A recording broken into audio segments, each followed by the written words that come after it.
Our position has always been, and this dates back to last year, that the function and duty of the Senate is to conduct a trial, to hear the evidence and then come up with a decision. And therefore, in answer to your question, yun lang dapat ang maaring gawin ng ating Senado bilang impeachment court. Yan ang position po namin. Siguro I'd just like to ask categorically sa bahagi po ng prosecution, do you think it would be unconstitutional for the Senate to dismiss the trial before hearing the impeachment case? Kasi if that is possible, given na if some senator introduces a motion to dismiss the trial and they entertain it, under that scenario, would it be unconstitutional for the Senate to dismiss the trial? Our position has always been, and this dates back to last year, that the function and duty of the Senate is to conduct a trial, to hear the evidence and then come up with a decision. And therefore, in answer to your question, yun lang dapat ang maaring gawin ng ating Senado bilang impeachment court. Yan ang position po namin. Just to be clear, it would go against the letter and the spirit of the Constitution if dismiss at this point, even before the trial itself, even bore the presentation of evidence and evaluation of evidence. Salamat. On another topic po, if I remember po doon sa manifestation nyo last week, nilagay nyo po doon na, request nyo doon that public and private prosecutors be allowed to participate in witness examination. How confident are you po that this request will be granted by the impeachment court, and how important it is it that private prosecutors be allowed in witness examination? Yes, we are confident that both public prosecutors and private prosecutors will be allowed to participate in the witness presentation.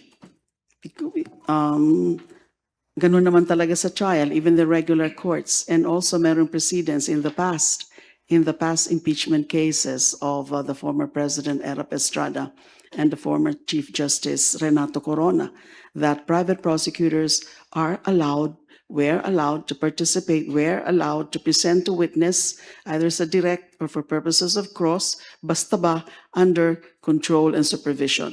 Wala po sa Senate Rules of Procedure in Impeachment na pinagbabawal yan.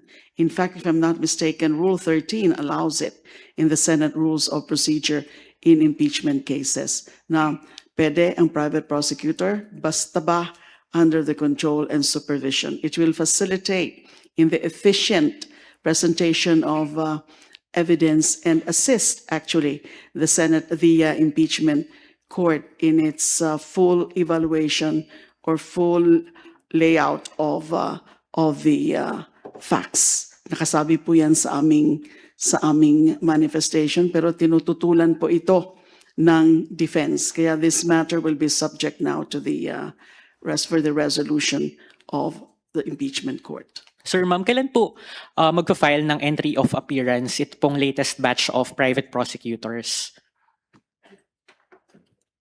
We are already preparing the entry of appearance, and it can be filed as early as this afternoon.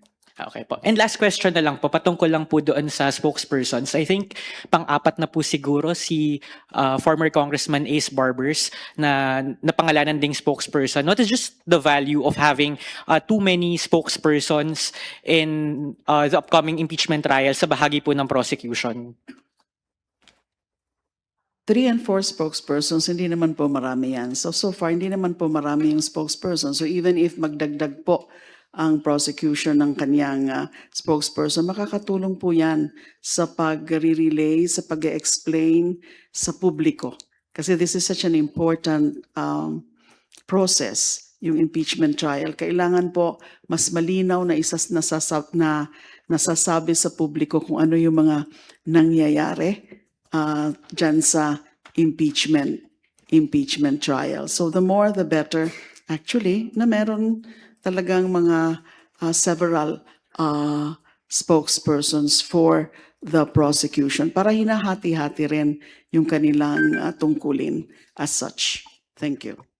Salamat po. All right, Eden, it's your turn.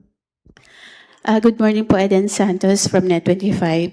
May statement po from Senate President Sherwin Gatchalian na baka sa February next year, abutin po yung impeachment trial from September yata ang narinig namin original po.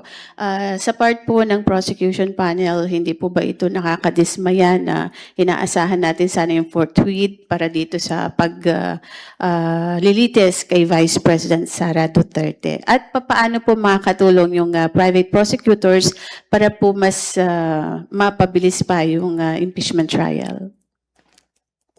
Tulad nga po ng sinabi kanina, yung time period na nabanggit is just a conservative estimate. But trust that the prosecution is doing its best to expedite the process without, of course, sacrificing its case.